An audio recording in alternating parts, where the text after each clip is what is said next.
Dobrodošli u Prećutanu stvarnost. U obaveštajnoj strategiji Centralne informativne agencije Sjedinjenih Američkih Država permanentna kontrola ljudskog uma zauzima centralno mesto u njenoj ukupnoj ofanzivnoj delatnosti. U tom smislu i Dallasova doktrina jeste samo jedan od poznatijih obaveštajnih projekata izvorne hrišćanske tajne doktrine, koja je od prvih dana nasilnog pokrštavanja bila uperena protiv Srba i protiv Slovena. Ili tačnije rečeno, bila je uperena protiv drevne, slobodarske, srpsko-slovenske, arijevske ili vetske civilizacije koja je prethodila okupatorskom judeo-masonskom hrišćanstvu.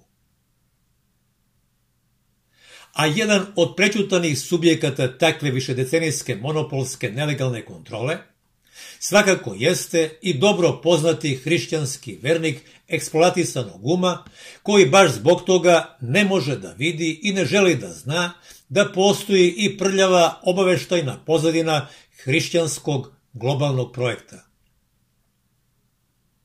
U skladu sa tim potrebno je sa bezbednosnog aspekta apostrofirati i sledeću kontraobaveštajnu komponentu, koja je naravno većini srpskih građana hrišćanske veroispovesti potpuno nepoznata. Naime, da su i judeo-masonsko hrišćanstvo, kao i njene pravilno raspoređene rimokatoličke i pravoslavne ekspoziture, kao istureni obaveštajni centri, nimalo slučajno samo jedna od brojnih legalno instaliranih obaveštajnih mreža za nezakonitu kontrolu ljudskog uma i nezakonitu eksploataciju ljudske radne snage u korist umrežene međunarodne masonske elite. Zanimljivo je istaći da ta međunarodna masonska elita, menjajući ime kroz vekove svog postojanja, sada kameleonski poznata kao duboka država, shodno viševekovnoj koncentrisanoj društvenoj moći koju ima, kontroliše i vatikanske obaveštajne službe i Centralnu informativnu agenciju, kao i sve ostale pojedinačne nacionalne obaveštajne službe. Ovakvom besprekornom kontrolom štiti se zapravo judeo-masonski, hrišćanski, nadnacionalni, kolonijalni društveni poredak. I naravno njegov sve vidljiviji savremeni neorobovlasnički društveni sistem, koji se jednom delu inferiorne javnosti namenski prezentuje kao Božja tvorevina, a onom drugom kao progresivna demokratska tekovina. U svakom slučaju i verujuće i neverujuće stado je na okupu, što je i osnovni preduslov za uspešnu obaveštajnu kontrolu i organizovanu eksploataciju. Dakle, to što većina zavisnih srpskih i drugih hrišćanskih vernika zbog nedostatka bezbednosne kulture nemaju izgrađenu svest i o obaveštajnoj strategiji judeo-masonske hrišćanske ideologije, to ne znači da ona i ne postoji. Ali ako je za utehu i mnogi vernici drugih verskih konfesija nemaju izgrađenu svest o tome da su ikada materijalno, duhovno ili obaveštajno eksploatisani. Naprotiv, imaju prepoznatljivu versku iluziju da su ljudi posebnog kova koji eto štite tradicionalne nacionalne vrednosti.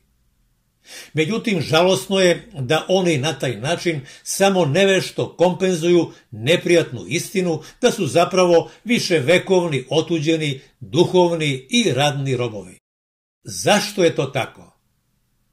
Zato što im je namenski zamagljeno da duhovno robovanje nije nikakva uzvišena tradicionalna kulturološka vrednost. Već naprotiv, oni koji su duhovni robovi jesu neosporni robovi i u svim drugim aspektima života. Zato i ne shvataju da bukvalno svako osvajanje, pa i hrišćansko, u osnovi ima klasičnu pljačku jeftinih sirovina i klasičnu pljačku jeftine radne snage. Ali da se brojni hrišćanski vernici ne bi osvestili i shvatili o čemu je zapravo reč, podmetnuto im je lažno duhovno spasenje kojim su namerno dugoročno hipnotisani. Dakle, hipnotisani vernici uopšte i ne sumnjaju da ih perfidno porobljava upravo ono što oni smatraju da ih oslobađa. Prema tome, reč je o vanredno podmetnutom i planski oboženom hrišćanskom obaveštajnom polju, kome pored Centralne informativne agencije ili CIA pripadaju i mnoge druge moćne partnerske obaveštajne službe, od na primjer Mosada preko Mi-6 do BND-a i tako dalje. Na taj način je organizovana verska kontrola i organizovana eksploatacija ljudskih resursa kroz prizmu delatnosti inostranog judeo-masonskog hrišćanstva i pomenutih partnerskih obaveštajnih službi postala realna osnova za početak jednog od najvećih obaveštajnih biznisa u 21. veku. A to je, verovatno već pogađate, tekući proces digitalizacije kojim se zapravo sasvim legalno obavlja transhumanistička obaveštajna kontrola i praćenje pojedinačnog građanina od njegovog rođenja pa do smrti, ili što bi se pragmatično reklo, od slova A do slova Š. Sa tim u vezi, sasvim legalno omogućen je i povišeni stepen neokolonijalne eksploatacije kako pomenutih ljudskih, tako i svih ostalih prirodnih resursa. Baš iz navedenih viševekovnih pljačkaških razloga, pri čemu treba imati u vidu da je svaka dobra informacija i potencijalni kapital, Vatikan se sa svojim poznatim ekspoziturama toliko besramno kapitalizovao da je kao takav postao strateški akcionar u federalnim rezervama Sjedinjenih Američkih Država, strateški akcionar u Međunarodnom monetarnom fondu, strateški akcionar u Svetskoj banci i strateški akcionar u Svetskoj zdravstvenoj organizaciji. Naravno da su prezentovani obaveštajni podaci iz takozvane prve ruke, ali se oni vešto kriju od planski sluđene i dezinformisane verske javnosti koja i ne shvata da je novčani materializam mnogo bitniji judeo-masonskom hrišćanstvu nego li bilo koji oblik verske duhovnosti. Prema tome i sve ove navedene međunarodne organizacije od posebnog društvenog uticaja, računajući i Ujedinjene nacije i Evropsku uniju, u ekonomskom smislu su klasična privatna svojina navedenih akcionara sa namenski zalepljenim etiketama svetska, federalna, evropska, međunarodna itd., kojima se zapravo vešto krije navedeni privatni svojinski status. Dakle, politikološki rečeno, Vatikan je sa ostalim, uglavnom nepoznatim hrišćanskim akcionarima i suvlasnik tekuće međunarodne zajednice, a također i suvlasnik naših tela kao i naših kolektivnih duša. I baš zbog toga ukupno manipulativno stanje u svetu, kroz prizmu planski stvorene pandemijske strahokratije, upravo je ovakvo kakvo jeste. Dakle, ništa se bukvalno ne događa na međunarodnoj sceni bez skrivene saglasnosti i rimokatoličke i pod znacima navoda naše pravoslavne konfesije, što je naravno prosječnom verniku potpuno jeretično i nepoznato. Stoga pomenute ogoljene politikološke činjenice samo potvrđuju da je i navodno različito pravoslavlje ili svetosavlje, naglašavam pritom reč srpsko, u istoj meri i na isti način zbilja srpsko koliko su i federalne rezerve Sjedinjenih Američkih Država vlasništvo američkih građana. Dakle, nimalo ili 0%, jer su i jedni i drugi tendenciozno obmanuti da je njihovo ono što u praksi nije.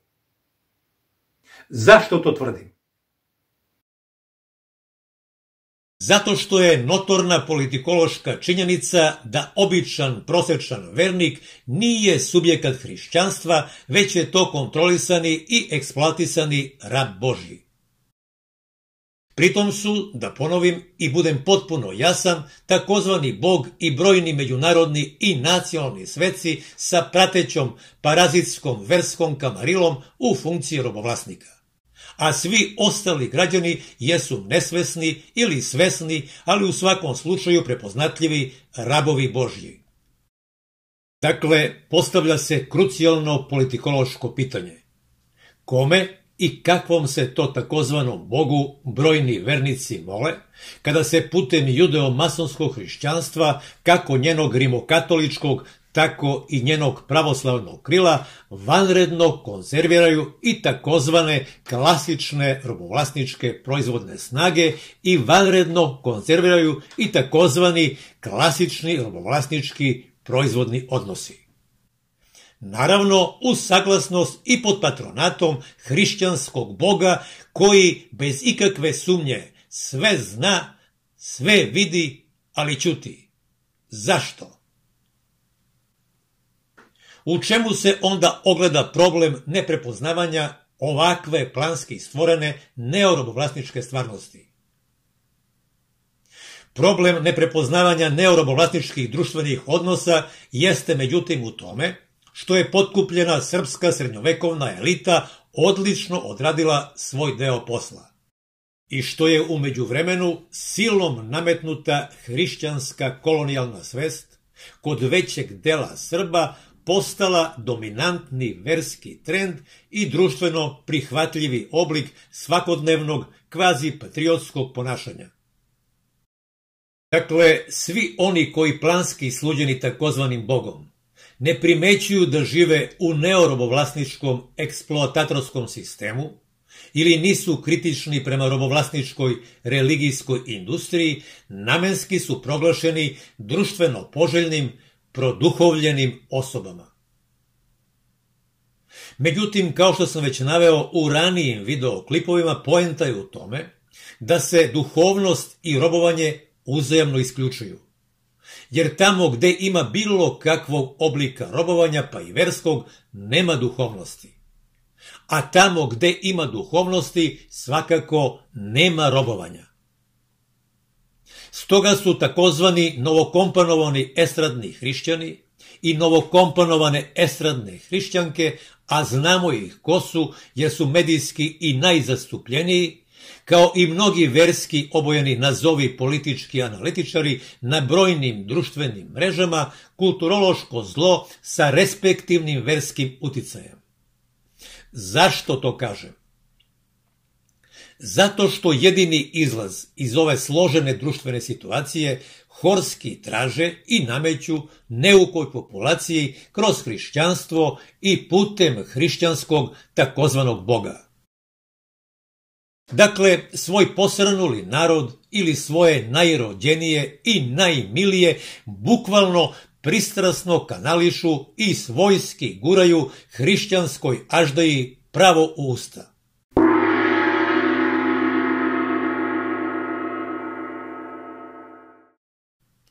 Apostrofiram upravo onoj društvenoj sili koja je sa ostalim akcionarima planski i proizvela tekuće društveno stanje i tekuće neoropske radne odnose. Sa tim u vezi treba istaći da navedena itekako glasna i većinska verska kolonijalna interesna klika, zbog koje vekovima strada i osvešćeni deo srpskog naroda, a pravdajući se navodno produhovljenim verskim namerama, nesvesno vrši i podlu gertrudizaciju dela pobožne hrišćanske populacije, svodeći je u krajnjoj liniji na nerazumnu i glupu stoku. O čemu se zapravo radi i šta označava sam novogovorni pojam gertrudizacija vernika?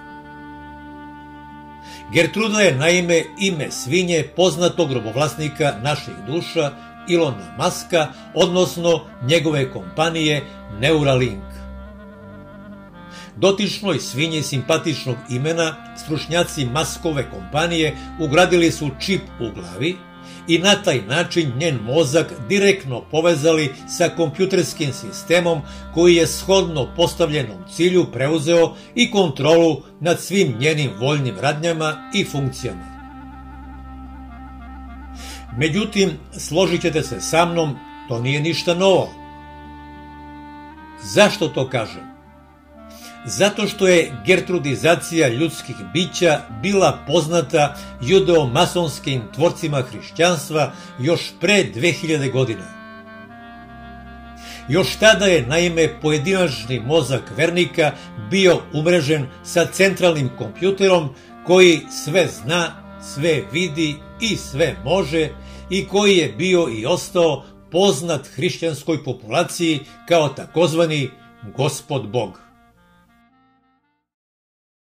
Tako su brojni srpski hrišćani bili i ostali ciljno radno integrisani i eksploatisani sve do danas.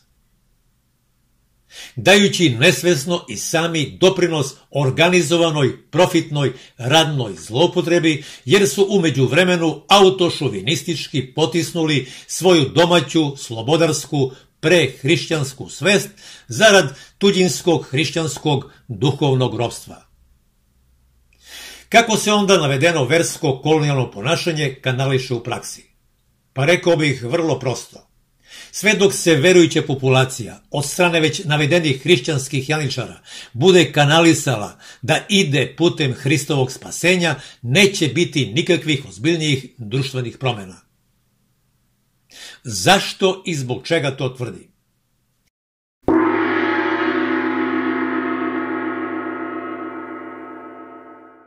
Zato što je politikološki gledano hrišćanstvo bilo, jeste i biće ideologija za zaštitu klasičnih robovlasničkih društvenih odnosa.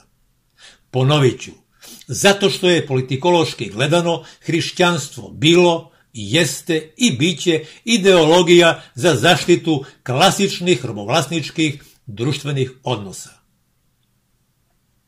I zato što umrežena međunarodna masonerija stepen duhovne zrelosti ili u konkretnom slučaju duhovne nezrelosti verujuće populacije određenog regiona ili države mudro i pragmatično meri upravo njenim verskim odnosom prema perfidno nametnutom takozvanom Bogu. Dakle, da li je i koliko njihovo profitno lutkarsko čedo prihvaćeno ili ne? I kada kroz analizu tekućeg stanja međunarodna masonerija ustanovi da se najveći deo populacije kroz namenski plasiranu kovidsku antiduhovnu kontrarevoluciju, ne prepoznavši neorobovlasničku zbilju, vraća usranih gaća opet hrišćansko-masonskom Bogu, oni naravno planski povećavaju i stepen dosadašnje kontrole kao i stepen dosadašnje eksploatacije. I upravo u trenutku dok vam sve ovo prezentujem, svet koji poznajemo nalazi se baš u takvoj besprekorno navođenoj, ali već viđenoj neorobovlasničkoj tranziciji. Međutim, velika je ideološka laž da ova tranzicija znači i uspostavljanje takozvanog novog svetskog poretka. Zašto je to velika obmana i još veća laž? Zato što se politikološki gledano ne uspostavlja nikakav noviji ili najnoviji svetski poredak.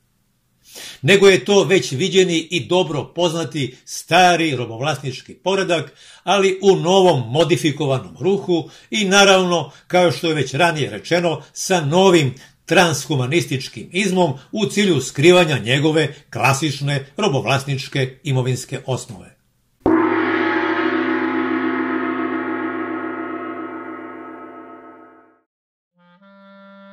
Dakle, nema grandioznije i svetski etabliranije gluposti od poznatih medijskih podmetačina koje se odnose na neko buduće ljudsko robovanje.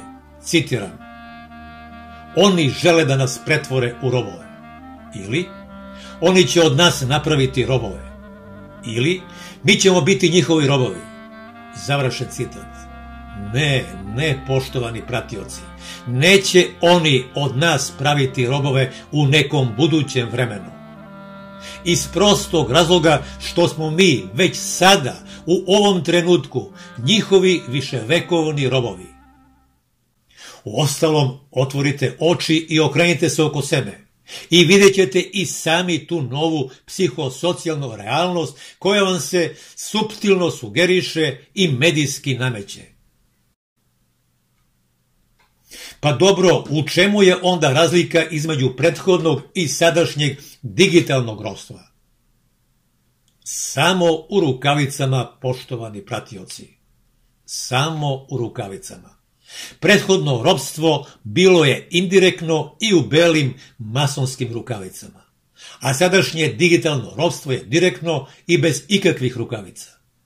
Ali sa više nego jasnom neverbalnom porukom koja glasi, citiram: vi ste naši apsolutni robovi. Prihvatite to i preživećete. Ako nećete, onda umrite.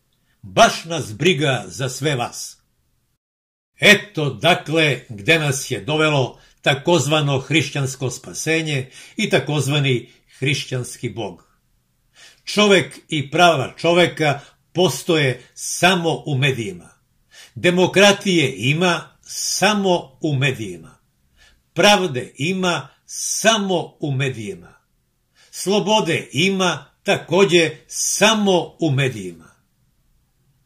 Po svemu sudeći, svedoci smo postojanja magijske medijske stvarnosti koja nas u funkciji što bržeg obrta kapitala svakodnevno ubeđuje da nismo ono što jesmo.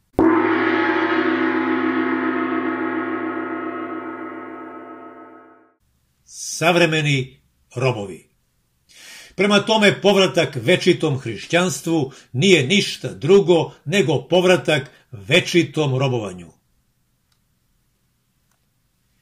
A o 2000-godišnjem civilizacijskom putu, od božanstvenog lutka gore na nebu, do hladne lutke u otuđenom zagrljaju, Albert Einstein mudro navodi, citiram: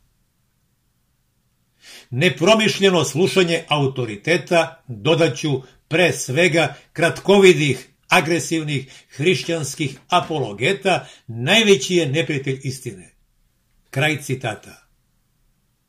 Volio bih zato da ovo što ću vam sada reći nije tačno. Ali ako ovako verski zatucano nastavimo da živimo, bez bezbednosne svesti da je i judeo-masonsko hrišćanstvo, pa prema tome i pod znacima navoda naše svetosavlje, kolonijalni podmetnuti obaveštajni projekat za našu besprekornu kontrolu i eksploataciju,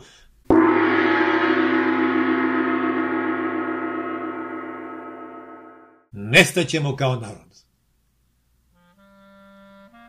A pitam vas sasvim otvoreno, zar to nije potpuno u skladu i sa Dallasovom doktrinom i dugoročnim interesima umrežene međunarodne masonerije?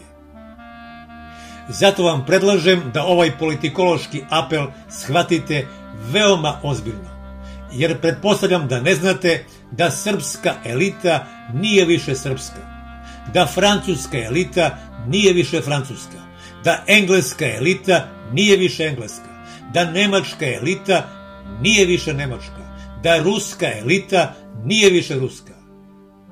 Ljudi moji, svi su oni kupljeni i predstavljaju posebnu, otuđenu, međunarodnu elitu koja prema nama, običnim smrtnicima, nema ama baš nikakav respekt, a još manje saosećanje. Stoga već pominjana Emma Goldman s pravom tvrdi: hrišćanstvo je savršeno podesno za vaspitavanje robova i večito održavanje ropskog društva. Pogledajmo kritički zašto je dakle hrišćanstvo savršeno podesno za vaspitavanje robova i održavanje ropskog društva. Pa zato što je judeo-masonsko hrišćanstvo pre svega i iznad svega akcionarska multinacionalna korporacija u funkciji obrta krupnog kapitala. I ima u osnovi klasičnu profitersku ideologiju koja se organizovano i planski, da se vlasi ne dosete, duboko skriva ispod takozvanog zapadnog i navodno različitog istočnog dela.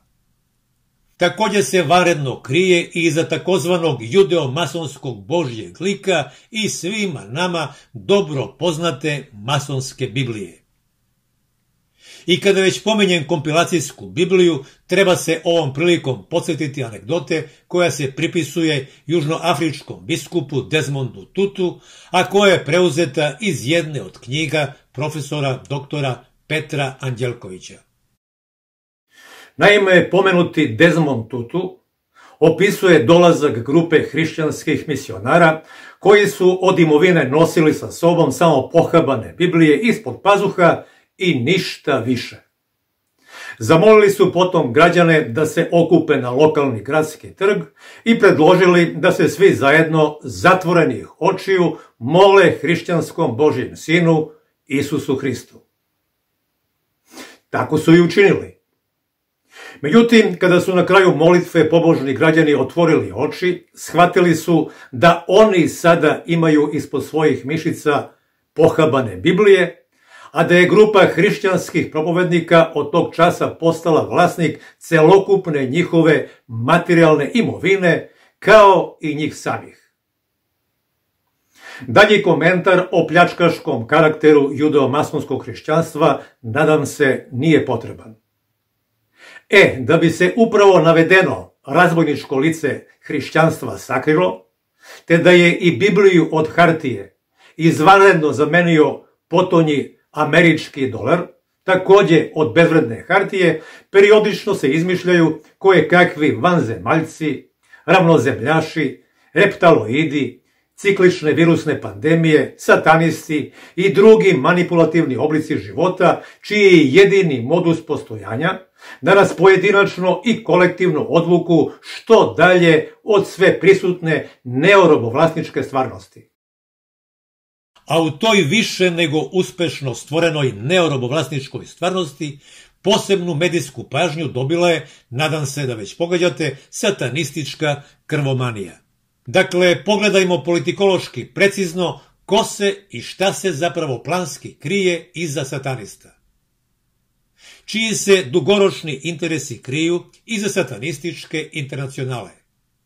I ko je i zašto nametnuo opšte prihvaćeni medijski termin i naravno nesumnjivu reč godine satanisti. U vezi sa postavljenim pitanjima informisat ću vas ovom prilikom upravo o onome što vam pravilno raspoređeni prohrišćanski analitičari i prohrišćanski prezenteri na drugim kanalima do sada nisu smeli reći. S tim u vezi treba naglasiti da se pripadnici navedene prohrišćanske medijske strukture potpuno uklapaju u Dallasov ofanzivni obaveštajni princip koji govori o tome da mnogi sa javne scene, citiram, nemaju svest o našim zakulisanim radnjama, smatrajući nas čak i prijateljima i saveznicima. Kraj citata. U tom smislu pomenuti nekritički zastupnici hrišćanskog matriksa sprečavaju u praksi, svesno ili ne, bilo kakav oblik srpske duhovne emancipacije.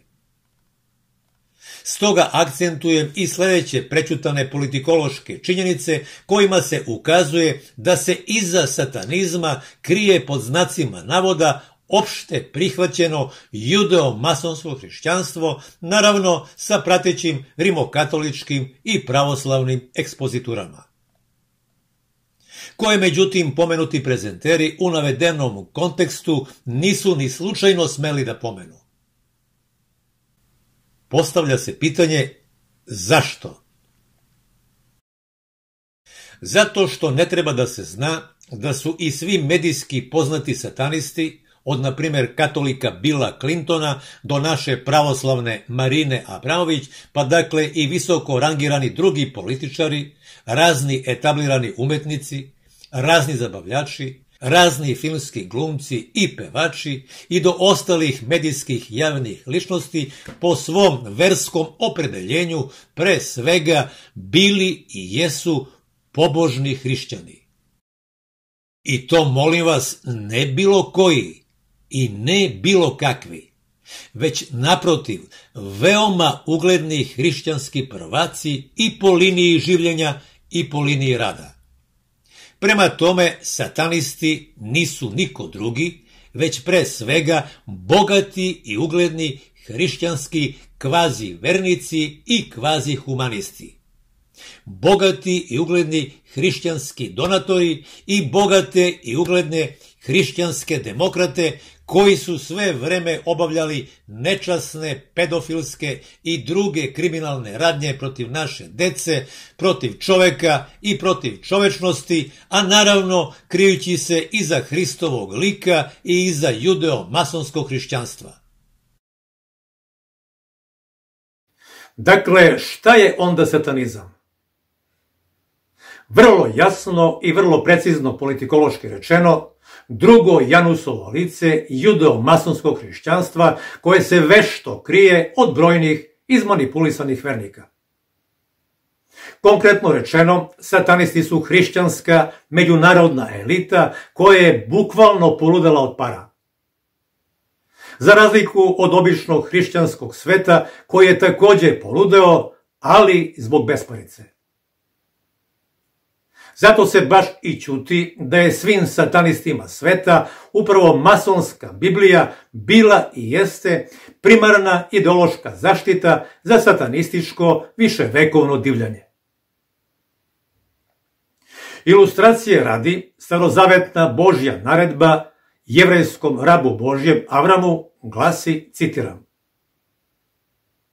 "Uzmi sada sina svog jedinca, svog milog Isaka, pa idi u zemlju Moriju i žrtvuj ga na brdu gde ću ti ja kazati." Kraj citata. Dakle, hrišćanski satanizam ponikao je na drevnom kultu žrtvovanja prvorođenog deteta. I konstitutivni je deo ove okupatorske, kolonijalne i tuđinske ideologije. Također se organizovano i planski radi da se ne zna da upravo viđeni predstavnici judeo-masonske hrišćanske ideologije, predstavnici umrežene međunarodne masonerije i njihove instalirane nacionalne, državne i verske strukture širom sveta vekovima unazad u ime drevnog kulta stoje iza brojnih viševekovnih otmica i bestidne eksploatacije dece. Sve do danas. Dakle, da se ne zna da upravo rimokatoličko hrišćanstvo, kao i partnersko takozvano pravoslavno hrišćanstvo, vekovima unazad saučesnički aminuju pedofilstvo, ispijanje dečje krvi i konzumiranje dečjeg mesa. Da se ne zna da su baš od dečje kože bile napravljene poznate papine ili Clintonove crvene cipelice. Da se ne zna da upravo judo-masonsko hrišćanstvo sa navodno verski različitim rimokatoličkim i pravoslavnim ekspoziturama vekovima unazad zajedno otimaju takozvane dečije resurse i zajedno učestvuju u proizvodnji najskuplje droge na svetu poznate kao adrenohrom, a koja je, razume se, namenjena samo pod navodnicama večno mladim, privilegovanim i samo bogatim pojedincima. Toliko dakle o lažnom judeo-masonskom hrišćanskom milosrđu i lažnom hrišćanskom humanizmu prema siromašnima i prema obespravljenima. Toliko i o lažnom, navodno radikalnom obračunu sa satanistima. Jer je, po svemu sudeći, sve to bila samo najobičnija petparačka i medijski spinovana bajkovita priča za naivne i neinformisane hrišćanske vernike. Toliko i o judeo-masonskom hrišćanstvu sa lažnim ljudskim likom. Zašto kažem sa lažnim ljudskim likom? Pa zato što hrišćanske pravoslavne goje pokazuju veoma zavidan talenat da budu robovi i vazali. Jer tuđu judeo-romejsku veru i posle 8 vekova još uvek blanko prihvataju kao svoju. Prema tome izrazi satanizam, satanisti, satanizacija i tome slično namerno su od strane vatikanskih obaveštajnih službi i Centralne informativne agencije ili CIA ubačeni u kontrolisani medijski prostor kako bi hrišćanska ideologija, pa dakle i sama judeo-masonska korporacija sa već pomenutim ekspoziturama ostala nedodirljiva i neukaljana. I naravno da je dobro umrežena međunarodna masonerija u očuvanju navodno čistog hrišćanskog lica, kao i mnogo puta do sada medijski potpuno uspela. Jer se hrišćanska bolest po ko zna koji put iznova uspešno prezentuje kao univerzalni lek. Dakle, tendencijno se prećutkuje da su upravo judeo-masonski bezbednosni prvaci autori tog istog obaveštajnog hrišćanskog projekta, kao i samog prećutanog satanističkog krila. Zašto to tvrdim?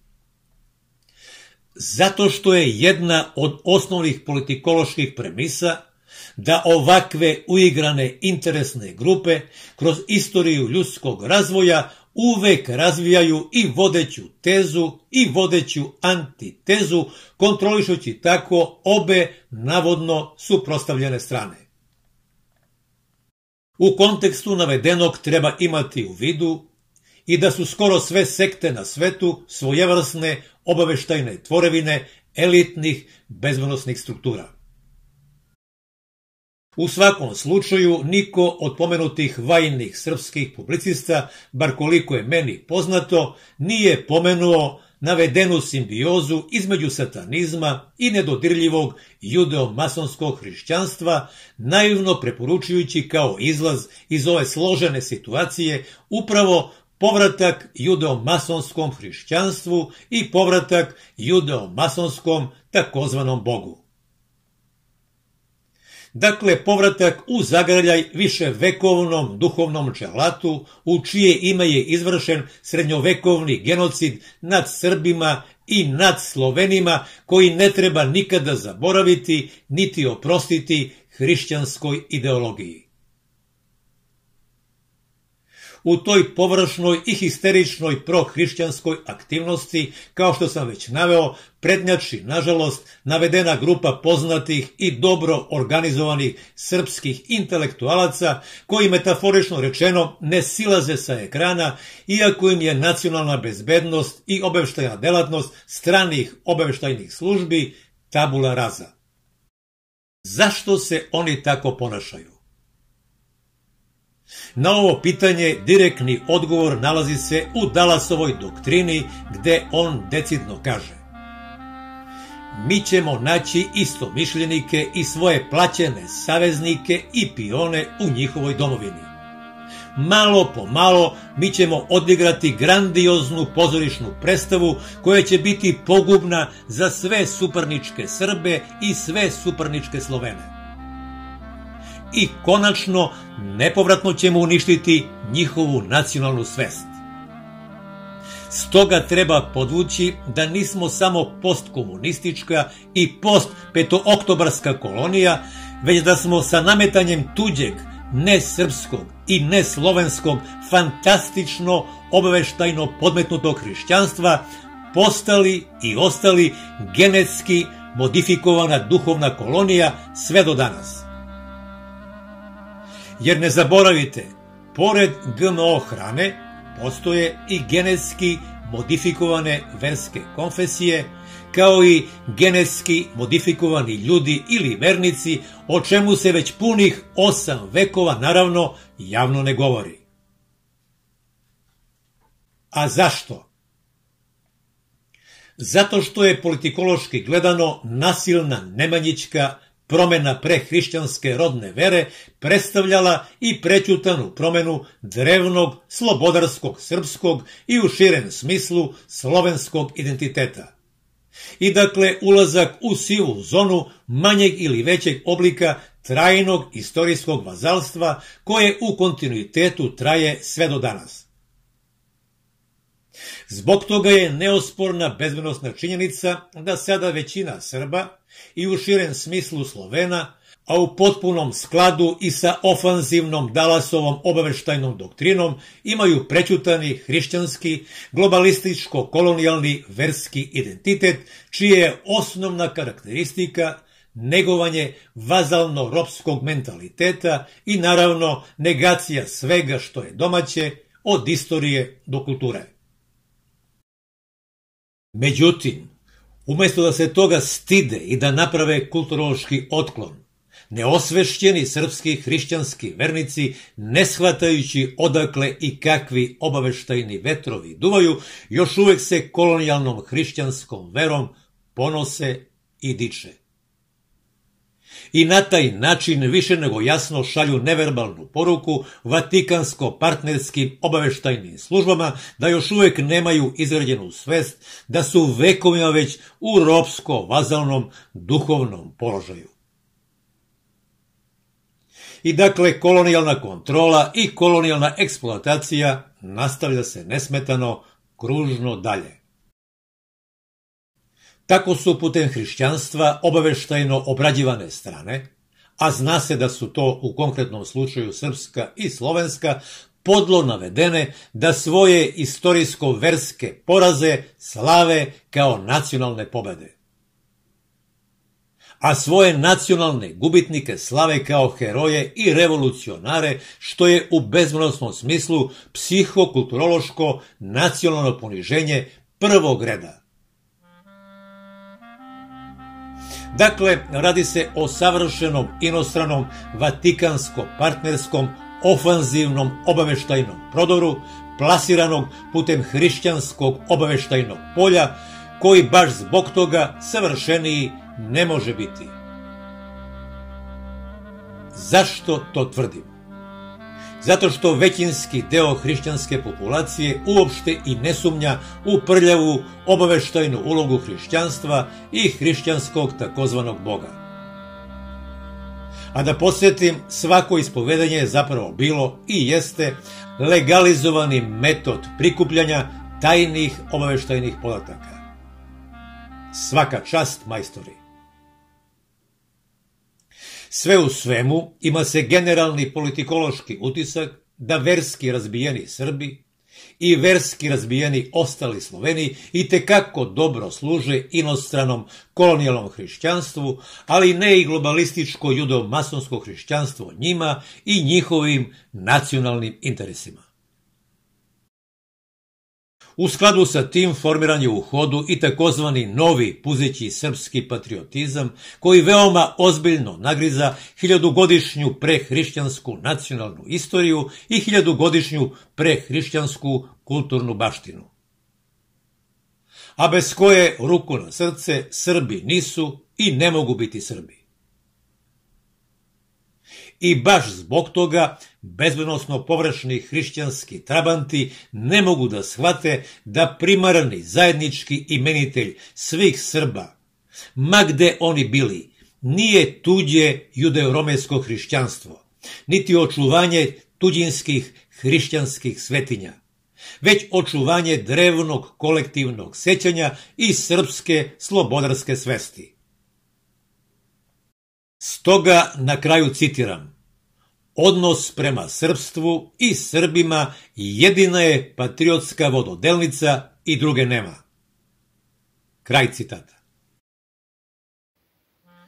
Veliki autohtoni pozdrav i puno hvala što ste me gledali.